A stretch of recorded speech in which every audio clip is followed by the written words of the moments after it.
Islamic extremism is once again on the rise in Europe. Europe is reeling again from shocking Islamist extremist terrorist attacks. The terrorist group ISIS is now claiming responsibility for that horrific stabbing attack. And this time, it's much worse than what is being reported in the news. For months, security forces across the continent have been sounding the alarm, issuing high-level warnings about the growing danger. Earlier in May, the Netherlands released a report detailing a slight increase in terrorism threat, while also stressing that there's a real chance a terrorist attack could occur in the country. Less than a month later, the French police identified Islamist terror as the main threat to the Paris 2024 Olympics.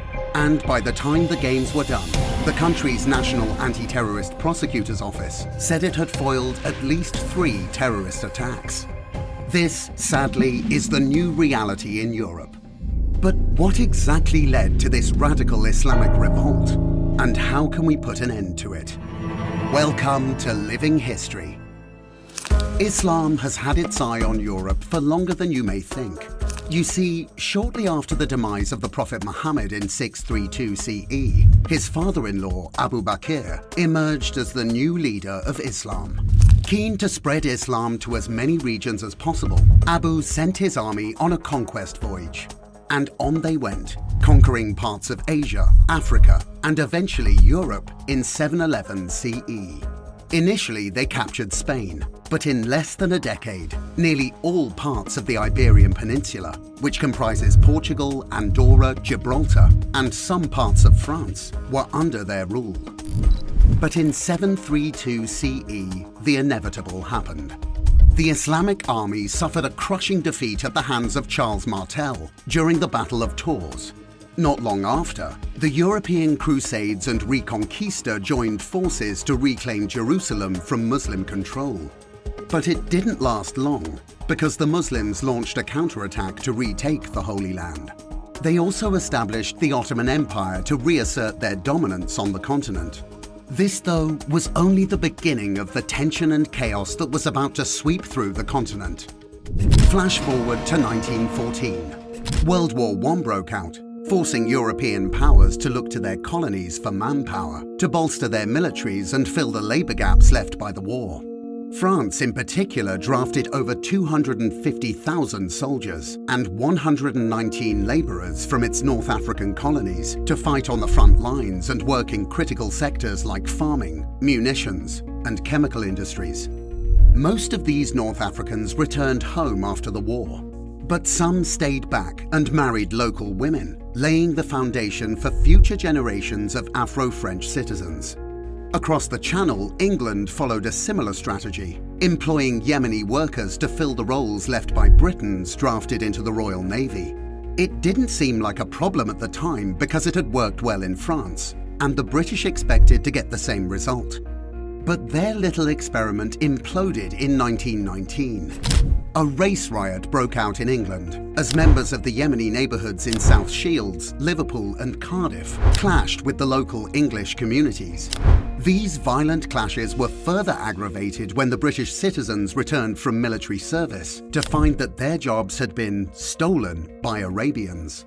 This led to an even wider war that saw 8 Arabs arrested and imprisoned. Thankfully, the war was curbed, but it wasn't long before the continent was soon thrown into turmoil again. It was in September 1939. Germany under Adolf Hitler invaded Poland, triggering the start of World War II.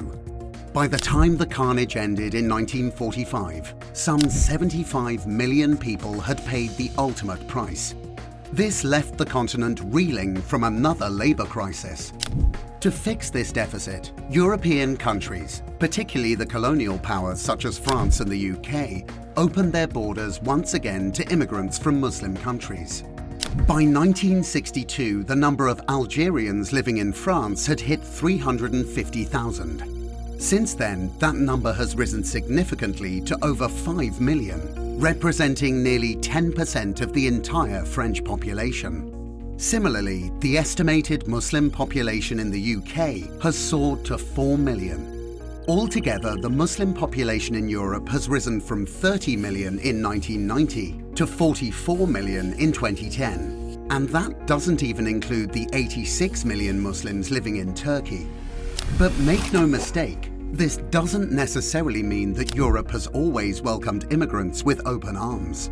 In fact, as recently as 2015, many European nations were wary about taking in refugees and asylum seekers. But amidst this skepticism, Germany's first female chancellor, Angela Merkel, opened the borders of her country to immigrants. In a now famous speech, Merkel used the words "Wir schaffen das," meaning "we can do this," assuring the public that Germany had what it takes to care for the large influx of immigrants it was about to welcome. And she made good on her word, with over 1 million refugees and asylum seekers crossing into Germany between 2015 and 2016, paving the way for more immigrants to enter Europe. Today, Islam is the fastest growing religion on the continent, thanks to immigration and high birth rates among Muslim communities. Statistics show that the total fertility rate of Muslim migrants in Europe is 52% higher than the fertility of the countries they live in. Based on this, it is expected that the Muslim population in Europe would continue to rise in the coming years, and therein lies the big problem for the continent. Already, government resources are strained as the continent struggles to deal with the unprecedented influx of migrants from different parts of the world. To make it worse, the cultural differences between conventional Europeans and the expanding Muslim communities on the continent have created a huge dilemma for the authorities. About a year ago, 2 Swedish fans were shot dead in Belgium. The assailant was later identified as Abdesalam Lassoud, a 45-year-old ISIS member who had been living in Belgium illegally. Less than a month later, a teacher was stabbed to death and 2 other people were left injured during a vicious attack which President Emmanuel Macron described as a barbarity of Islamist terrorism. Even Russia, with all of its military firepower, is not spared. The East European country suffered 2 major Islamist terrorist attacks between April and June 2024. Over 130 people, including 15 police officers, lost their lives during these incidents, while 25 people were left injured. More recently, in August, a race riot broke out in the UK after 3 young girls were stabbed to death by the son of Rwandan immigrants. Such brazen attacks have proven beyond doubt that the threat of Islamic terrorism across the continent is real. And unfortunately, it's not an easy problem to solve. In recent times, European leaders have had to tweak their policies and the modus operandi of their security agencies to deal with this unconventional menace, especially since the start of the war between Israel and Gaza. For context, France has had to suspend and shut down dozens of mosques for spreading hate and discrimination and supporting the idea of legalizing armed jihads. French senators have also tightened immigration laws, effectively granting police authorities discretionary powers to grant stay permits to immigrants. Germany has also reintroduced land border checks to curb irregular migration following a wave of deadly extremist attacks in recent months. Elsewhere, political leaders in Italy and Greece are doing things differently. Apart from tightening their borders, these politicians are offering incentives to their counterparts on the other side of the Mediterranean Sea to help reduce the number of people who illegally enter Europe. These agreements exist between individual countries like Italy and Tunisia, Greece and Egypt, as well as Spain and Morocco.